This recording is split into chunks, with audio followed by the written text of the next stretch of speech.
All right, so I'm working on my course, Investment Basics 101, and I'm just doing a lot of reading for it. So I bust out some of the old books, Random Walk Down Wall Street by Burton Malkiel. We've got One Up on Wall Street by Peter Lynch.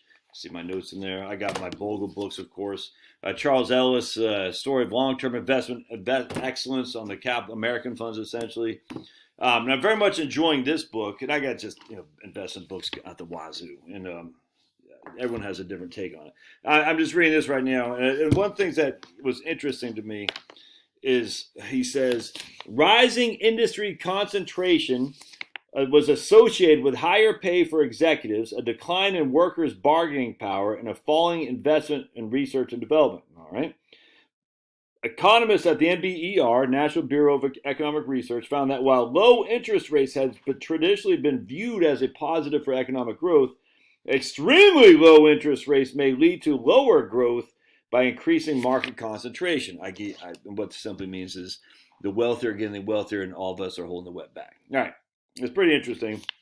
And they go on to, it's guaranteed that with low interest rates, economy-wide measures of market concentration will rise and aggregate productivity growth will fall. I thought that was pretty interesting. But that's even more interesting right here. All right, so basically, in the name of shareholder value, senior executives were handed free stock options and other equity-linked incentives. Now they had skin in the game. Management interests were aligned with those of shareholders. Under President Roosevelt's New Deal, it was illegal for companies to acquire their shares in the open market, this being regarded as a form of stock manipulation. But this law was repealed in 1982, at around the date when interest rates embarked on their multi-decade decline. Under the mantra of shareholder value, managements were encouraged to replace expensive equity with cheap labor. Anyway, the point being is, so I'm reading that, I'm like, oh, maybe that's the impetus of the massive amounts of stock market growth in 1982 under Reagan. And it occurred under Clinton, and it occurred under Obama too. I said maybe the impetus was getting rid of, almost like you can actually pinpoint the getting rid of mark-to-market accounting, which allowed us to crawl out from the depths of the Great Recession. That's just a fact, dude. Barney Frank saved capitalism. I did a video on that before by saying we got to get rid of mark-to-market accounting, and I'm not going to get that here.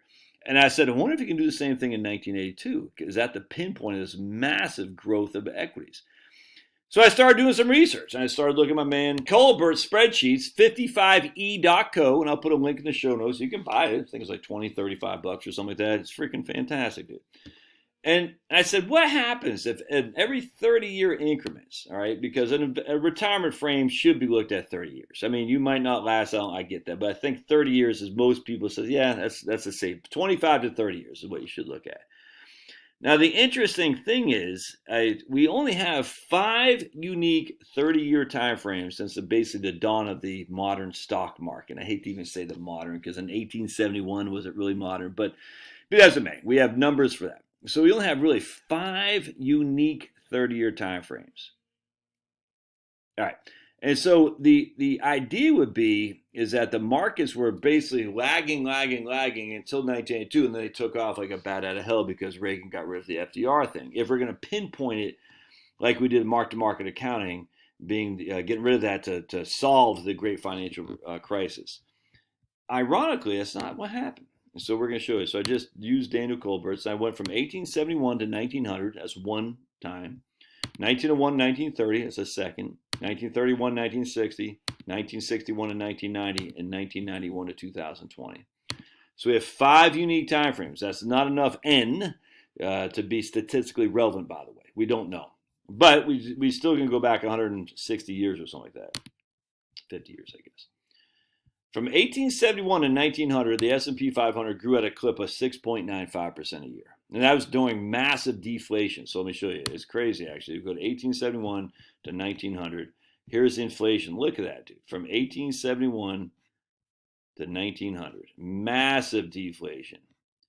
All right, so while this right here may seem not very good, when you actually look at the massive deflation, and I haven't done that, I should chart that out too. I haven't done it here today. That's a whole different ballgame, is it not? Yes, it is, because there's massive amounts of deflation. Now check this out. From 1901 to 1930, the markets grew at 8.28% a year. 1901 to 1930, we're going to see, other than World War II and the beginning of the 1900s, we're going to see pretty big deflation as well. We got, it's actually interesting. They didn't really have CPI back then, but they had the BLS was still conducting numbers on cost of living. And when I talk about my new book, I talk about how everyone's like, oh my goodness, the cost of living is going through the roof. Not relative to what we've come to expect in inflationary times here in the 70s and last year, of course. But then World War I kicked in. You got massive inflation. All right. And then, of course, in the 1920s, after you got some deflation, getting rid of the World War I excess, and then we got pretty moderate growth in the inflation numbers in 1920s. All right, let's keep going. 1931 and 1960, the market averaged 10.313. 1961 to 1990, the market averaged 10.19. And then 1991 to 2020, the market averaged 10.71. Again, only 5 unique circumstances here. So if we go back from 1960, we're going to see from 1931 right here, deflation, moderate inflation, deflation, moderate, and then we have World War II, and then massive inflation after World War II. And again, I write about this in my book. The 1950s were pretty stellar in terms of just moderate inflation. So you can't say it's massive inflation in the 1930 to 1960 time frame. 1960 to 1990 is different, though. 1960, we didn't really get inflation until about 1967, and then it grew until even the 80s. So that's pretty significant inflation from 1960 to 1990. But then 1990 on, it was pretty moderate. So you really can't tie one to the other. Say, wow, inflation, you just can't, because we have deflation here. We had a market growing at 6.9. We had inflation here. We had a market growing at 10.13. What's better? They probably are about the same, is what I'm saying here. Moderate inflation with a significant equity growth. This is the best we're going to get right there, in my opinion, 1991 to 2020. You're not going to beat that. But that also encompasses 2 major bear markets and 2 major recessions, 2000, 2001 and 2, 2007, 8, and 9. So it wasn't all peachy keen. So, you basically here you can knock 3% off for inflation. You can't knock anything off here for inflation. So net of inflation, this is a little bit better than this, but not by much. Anyway, the point being is there's no way to say what market did better during inflation. We just don't know. We don't know. Now, there's more participants in the market than there was in 1871. I'll grant you that. But, I mean, still we got a huge amount of people aren't participating in the market still, even today. And we got certainly more. I actually can't say that. You can't say the wealth is consolidated any more now than it was in the 1910s with the freaking robber barons and stuff. You can say the wealth is more consolidated now than it was probably in the 1950s. I haven't done the research on that. I haven't, but okay. Probably there's something to be said about that. But you certainly can't say it's more consolidated than it was back in these days. When you had the freaking barons of the industry, you had titans of industry, all those scumbags who were manipulating the data. J.P. Morgan, that's why do you think they sunk the Titanic, dude? There's no evidence. Yeah. Why do you think J.P. Morgan and those guys wanted the Titanic to be sunk? Yeah, yes, there is lots of evidence on that. In fact, it's funny. You look at the debunkers, like there isn't any evidence. You're like, did you actually read your own debunking thing? Because the evidence is your debunking is easy to debunk. Anyway, so I don't know what's going to show up. I don't know.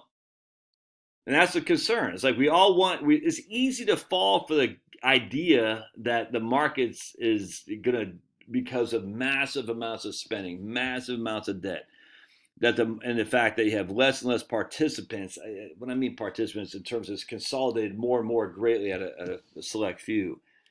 But it's kind of always been like that. And you have more participants now, more people putting in 401ks. So I don't know the answer to this, but it's easy to fall suspect to the negativity. And I do. And it's just like, at the end of the day, where else are you going to go? Now you got good government bonds paying decent yields. So that's a good place. That's where I'm heavy in government bonds right now, because I'm getting 6% on a Federal Home Loan Bank.